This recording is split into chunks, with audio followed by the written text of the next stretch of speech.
Welcome to another episode of How to Be Happier for Entrepreneurs. I hope you are having an amazing day. As always, we've got a really cool topic planned for today. So I want to welcome our guest, Rob. How are you today, Rob? I'm doing well, Brad. Thanks for having me. It's a pleasure to be here. Thanks, man. So let's jump right in as we always do. Sure. How do you define wealth, and why do you believe traditional views of wealth might be misleading? Yeah, Brad. So wealth is a way of living. It's not a number or a destination. It's a feeling of abundance in a mindset where you see the world as a place of opportunity and possibility to create your authentic life. And your authentic life is a life that's true to you. Because when you live a life that's true to you, there's happiness and meaning that comes from it. And to me, wealth is multidimensional. It's not just financial, it's physical, emotional, spiritual, intellectual. It's the relationships you have with loved ones and the experiences you have in life. And let's contrast that with the traditional view of wealth, which is how much money you have, the dollars in your bank account. And this is a one size fits all model that isn't unique to the individuals. And there's limitations to it.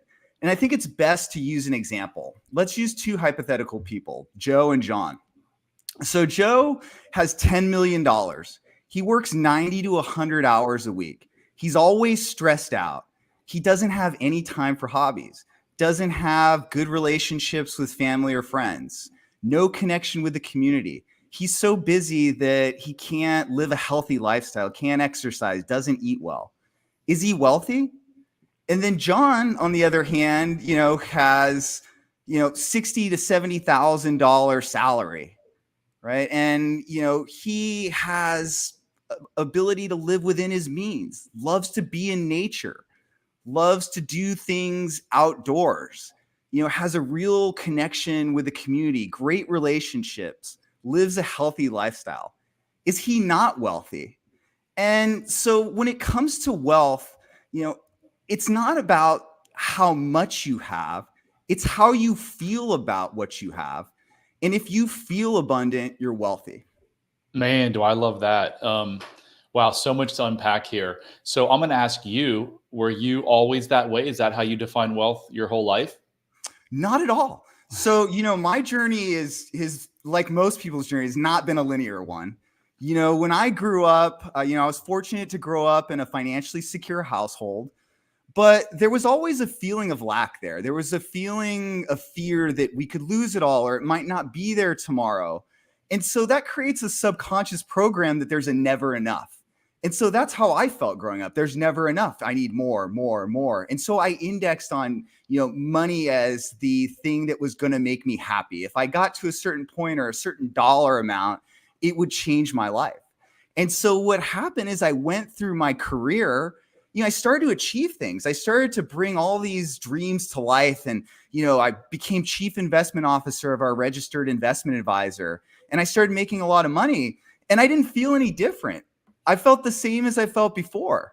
And I think it brings up a really important concept too, which is the difference between pleasure and fulfillment.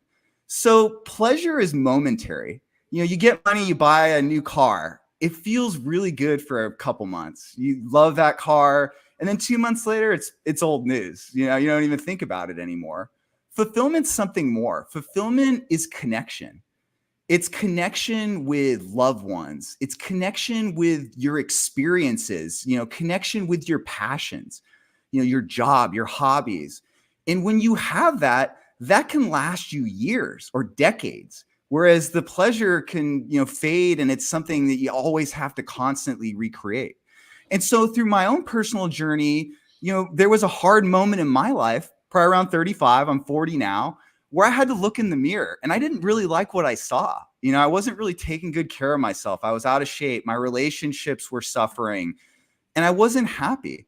And at that moment, I had to make a decision and I had to recommit to myself. I had to start to say, hey, maybe there's more than just the money. And maybe I need to unpack all those traumas and all those things in the past that were holding me back.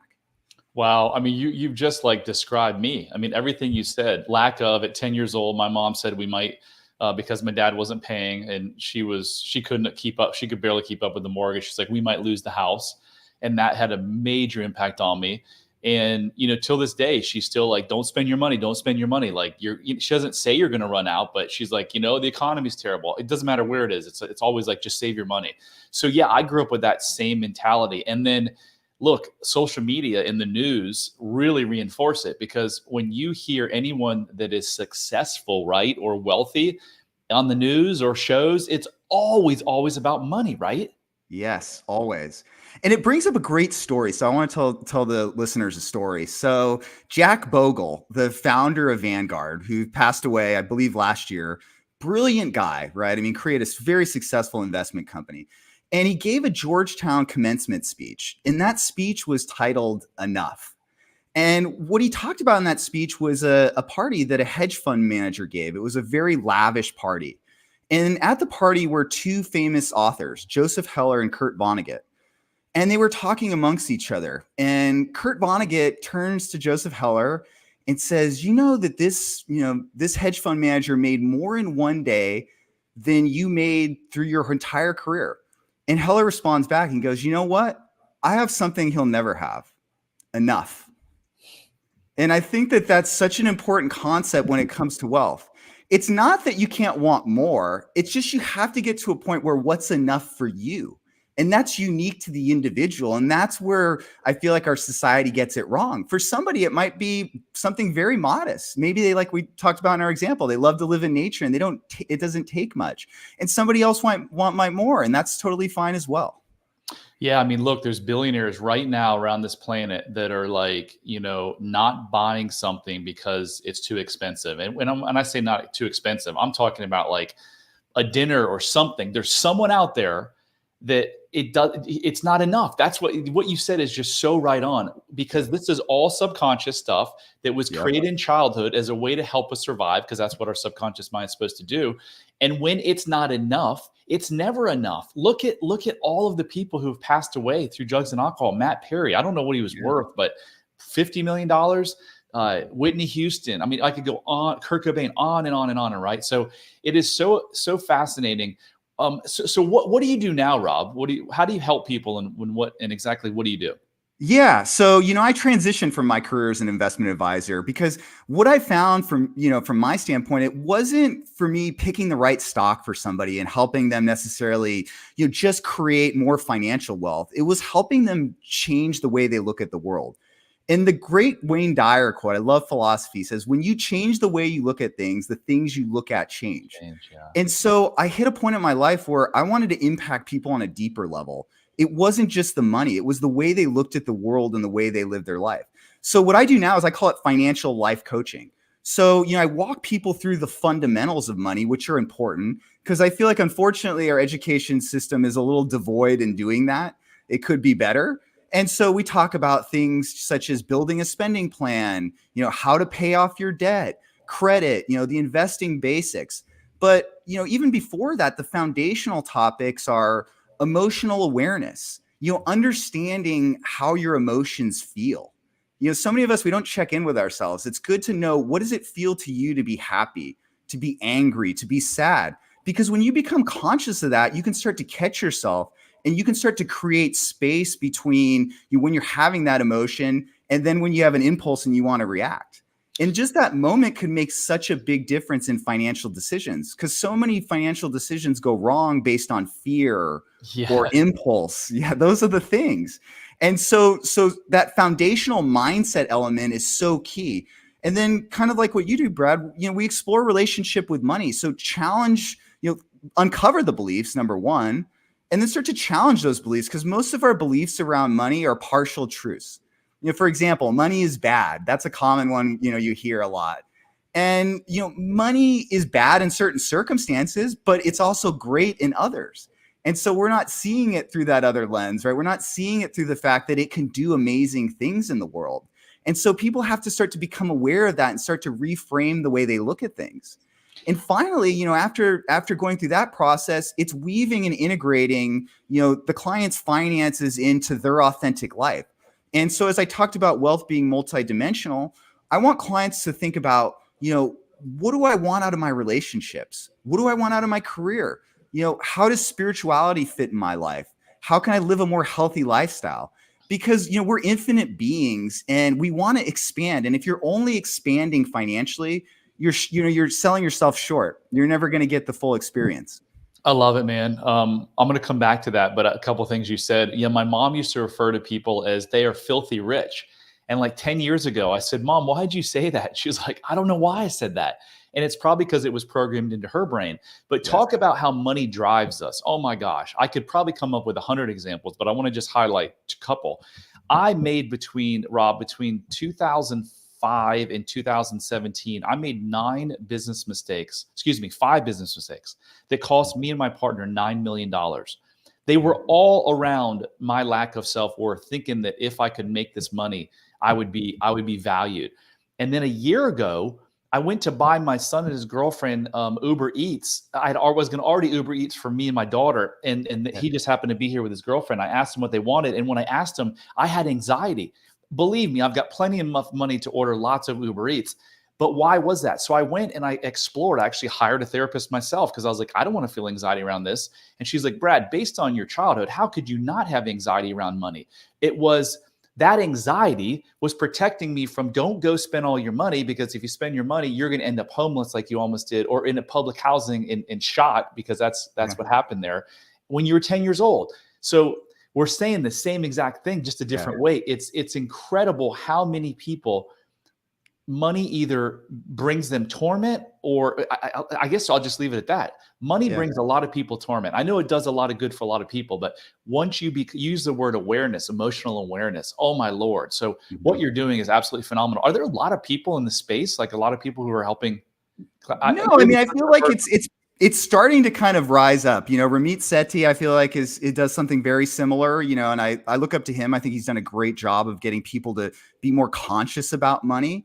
But it's weaving in that mindfulness aspect. It's weaving in all your other areas of life, because the financial industry historically has just been solely money. How much money are you making? How much money do you have? It doesn't tie into your life, and we all have to take ownership of our finances, right? We have to take ownership, but we also want to know how that's going to further our experience in life. Because I like to give an example. So, if you want to earn an extra $20,000, if there's no goal behind that and there's nothing driving you, it's not that inspiring. But if all of a sudden you can visualize, I really want to take my family to Italy because I want to, go through the canals and ride on a boat through the canals with them and, eat pasta and drink limoncello. I'm bringing that vision to life now. All of a sudden, that $20,000 I want to earn has a purpose. And when it has a purpose, now I'm going to be inspired to want to go work for it.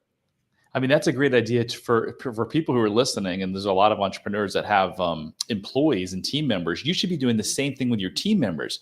You should be figuring out what their why is. Yes. Do they want to buy that yellow house for their mother in Florida, or take their family to Venice, like I got the fortunate thing to do a couple of weeks ago? It's so ironic that I had a coaching call about an hour or two ago with a client, and he's asking me, the last 10 minutes we talked about vision for his company. He's got this really amazing company. But he's like, I don't know if I want to do this or this. And I go, but what's your why? Like, what do you want to do? And he's like, I don't know. And I was like, well, let's start there. And you can ask yourself, the 7 levels deep is whatever you want to achieve. I want to become, I have another client that said, I want to become a billionaire. And I told him today, I go, I want you to say, why do you want to become a billionaire? And then 7 times after that, I want you to ask why. I want to become a billionaire because of this. And you have got to have a why. I've never had a financial planner in my life say, hey, what's your why? Or, where do you want to be, or what's important to you? It's just all about, here are the returns and here's how much money I can make you. And you bring up some great points there, Brad, which is we often index on what others tell us or want for us. So we're living through the experience of others. And these could be loved ones, family and friends, and they have our best interests, they think, in mind, but they don't understand what it feels like to us and what's authentic to us. So it's important to go within and have that self-reflection, because only you know what feels right for you, and only you can create that. But you have to, ignore the noise, respect it, right? Listen to others' opinions, but ignore the noise and follow your own inner compass. So give us some more actionable steps that our listeners can take to start redefining and achieving their own version of what wealth is.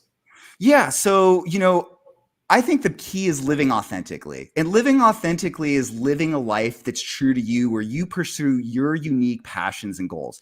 And I give listeners 4 steps. The first is self-reflection. Take time for self-reflection. We're busy, right? We have all these responsibilities in lives, all these stressors. You got to take the kids to school and you got to go to work and all of that. But I would challenge listeners to take 15 minutes every day to sit by themselves. What do you want from your life? What's holding you back? Who are you? Start to ask these tough questions. And a lot of us, we don't want to go to that place because it's scary. But you have to go to the scary, uncomfortable places to grow. If you don't go there, you constantly recreate the same things. I'd say the second step is try new things. Go out and explore. Don't get in your comfort zone and keep doing the same things over and over because you're just going to recreate the same result. So shed that preconceived notion you have of what's possible in your life and start to step out and, meet new people, do new things. If you want a new career, look into that. Because when you live on that edge, then all of a sudden you're going to experience new relationships and you might just find things you really love. Step 3, use your intuition. So your intuition is just your inner knowing. It's a gut feeling that you have. And so many of us, we index on our rational mind. We have the right intentions, but we go through analysis paralysis. And, I don't know, Brad, if you ever just walked into a house and it just felt right, it felt really warm, or you met somebody and you feel like you've known them for decades, that's your intuition at work. And although it's important to rationalize decisions, you have to listen to those feelings and emotions. And I'd say the final thing is be open to change. You're not the same person today that you were 10 years ago, and you're not going to be the same person 10 years from now that you are today. So you just have to accept that you're constantly evolving. And that might mean a new social circle, a new career, a new living situation. Embrace that. Don't get stuck in the past. You have to learn to let go. Yeah, authenticity, right? I can guarantee you that a lot of people's money issues, whether they spend a lot or they save a lot, is around survival. Just like when I got nervous or had anxiety about Uber Eats, it was my mind saying, brother, you could die here. Not consciously, but my 6 million-year-old primitive brain. So why is it that so many people struggle with authenticity? It's because when you're a child and you tell your mom you hate her because she wouldn't give you a cookie, and she cries for 2 hours, and then dad comes home and spanks you and says, don't ever make mom feel that way. Your primitive brain is saying, oh my God, I just upset the tribe. I might get kicked out. So I can no longer act my authentic self or else I'm going to die. So if you're smoking weed or drinking or hiding behind money or whatever it is your money issues are, or whatever issues in your life, I would bet you if you did the work that Rob was saying about asking yourself those deep questions, you're going to find that you aren't your true self because your mind is saying, I can't be my true self because I might get thrown out of the tribe. It's Exactly. Exactly. And, bringing up a point you hit on earlier, Brad, which I want to encourage listeners to do, don't feel afraid to reach out to a therapist. There's a stigma, I think, in society that something's wrong with you. We're all on this constant evolution of working through issues. There's no end destination here. There's no perfect state. It's just a constant work, constant looking at yourself, constant growing. And that's how people live a happier life and become successful. Too often people, they get stuck in the same paradigm. They go through the same patterns, they recreate the same results, and they do that their whole life because they're too scared to, open that door and face all the skeletons in the closet. Rob, let's talk about your journey. How did you go from like hard charging, I've got to make a lot of money to prove my worth, to this new Rob? What was your journey like? Yeah. So, Brad, I think as I was going through my career as an investment advisor, I just, like I said, I wasn't feeling happy. There was something missing. And I think pain is the byproduct. It's, I'm spiritual. I'm a very spiritual guy. It's a byproduct, I think, of your soul calling to you and saying something's not right here, right? You were meant for something different, or you need something different in your life.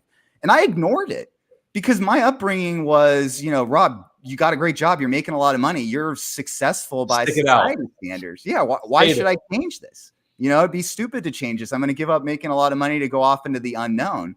But it kept tugging at me and tugging at me and tugging at me.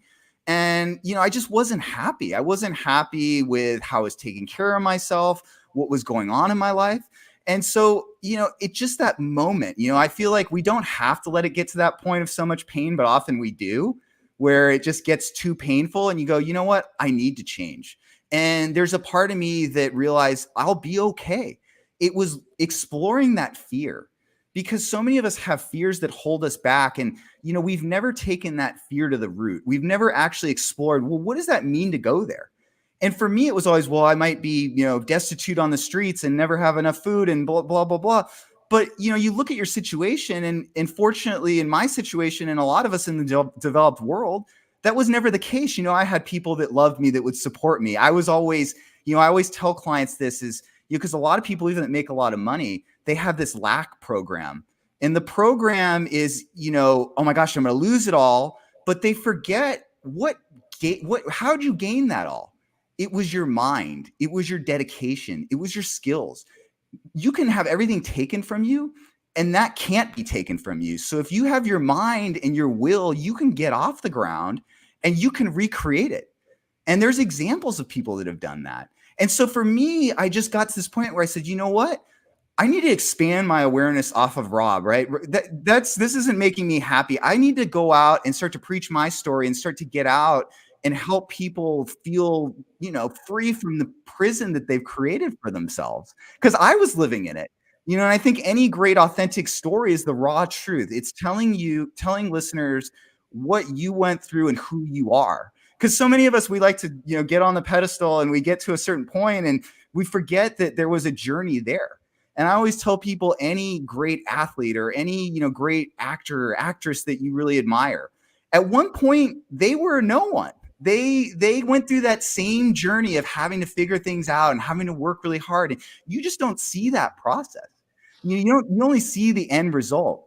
And I'd leave it with this. So, one of my favorite athletes was Kobe Bryant, and his mindset was just tremendous. And we all knew Kobe Bryant for the championships he won and all the points he scored. But he often talked about all the time he spent in the gym, all those hours of building the fundamentals. And that's, whether you're building a business or trying to build wealth, it's the same thing. Yeah, you mentioned the word prison. It's absolutely interesting. I was going to say incredible, but I like to use the word interesting, that we put ourselves in an invisible prison. And someone once said, how do you escape prison? There's only one way. You have to first know that you're in prison.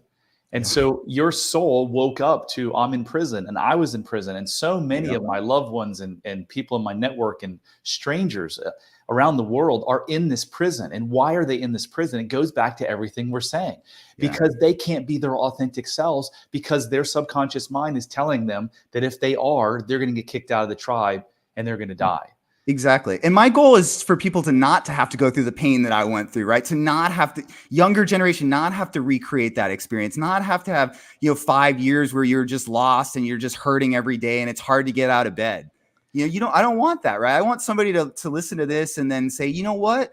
I'm going to make a change in my life. I'm going to, go out and try to build this business, or I'm going to go out and, find friends that are more loyal and more authentic, build my authentic self. So I want people to go on that journey sooner, and they're going to have a more fulfilling life that way. And they're going to have a longer fulfilling life that way. So what do you say to the person who's listening that says, oh, that sounds great, guys, go live your dream and live your authentic self, but I'm having trouble, making my car payment and my rent payment each month? What do you say to that person? Yeah. So I say, first, focus on what's in your control. So many of us, we focus on everything outside of us, inflation, what's going on in the world. These are things we can't control. What you can control is, how much money you're making, right? You can go out, try to get a side hustle, try to advance at your job, how you're spending your money. So you have to be hyper aware of where you're spending your money. So, is there wasted spend? How can I free that up? And I often say too, you have to focus on the small steps. So it becomes overwhelming when you think, gosh, I've got this giant car payment and all this debt, I'll never pay it off. Or, I need to save for retirement, I'll never get there, because you haven't broken it down into small actionable steps. And that means every day doing something right? Whether that's saving an extra dollar, paying off an extra dollar of debt, even if it's really small. I think we want the big windfall. We want it to happen overnight, but it's a progression. And when you start to do it, you're going to build self-confidence. And that's the byproduct of this. And when you have self-confidence, not only can you start paying off your debt, but now you're going to go, you know what? I can do this. What else can I do in my life? Where else can I push my boundaries? And where else can I expand? And that might take you into, again, advancing in your career, looking for other hobbies, like challenging yourself physically. And so it all starts, in one small place, and it can expand from there. So if you're listening to this and wondering, are you not being your authentic self? And do you have these limiting beliefs from your past that are, controlling your money or lack thereof? Do yourself and your health and your family members a huge favor and just go take 2.5 minutes, go to unlocklimitlessyou.com/quiz and take our 12 question self-love quiz. It will give you a new awareness that could start you on a journey that forever changes your life, your finances, your health, your relationships. So do that favor for yourself and go take that quiz now. As we wrap up, Rob, do you want to share with us like a client success story? Yeah, I've got a great one for you, Brad. So, we're going to protect this client's identity. So we'll call her Brittany. So, Brittany's a client that, I recently worked with. She's a young professional. She makes a 6-figure income. So she's doing very well. And when I work with clients, what I always do first is, we go through the goal setting process. And I like to take them through what I call a SMART goal setting process, which is just an acronym for specific, measurable, attainable, relevant, and time sensitive. So we want to put some parameters around that because that's how you hold yourself accountable. And so when we were going through the process, she really wanted to buy a home. She thought that that was her main goal. But I always like to, understand the why. And what she told me didn't really sit well with me. She said, Rob, I feel like I'm being financially irresponsible. My mom and my accountant are telling me that I'm throwing my money away by renting. And mind you, she really loved where she lived. She loved, the neighborhood, where, close proximity to work. She could walk to work. So, and she was paying what she thought was a reasonable rent. So I always say, well, let's do the math because, finance is basic arithmetic. So let's just see, in your circumstance, if you were to buy a home, what's that look like? So I knew how much she was paying in rent. And then what we did is, we said, let's take a hypothetical example. So let's go to Redfin and Zillow. Let's look at, the estimated value of the home that you're renting and assume hypothetically that you could buy this or a similar value home. And what we found after the down payment, her mortgage would be double what she was paying in rent. Whoa. Double. She was getting a great deal. These homeowners had lived in the house forever, right? So they already had a low mortgage payment. So the rent she was paying was more than covering that. And so little did she know she was actually being very financially stable in terms of, the decision-making that she was using. And so her eyes just lit up. It was like, whoa, like I didn't realize this was all in good order.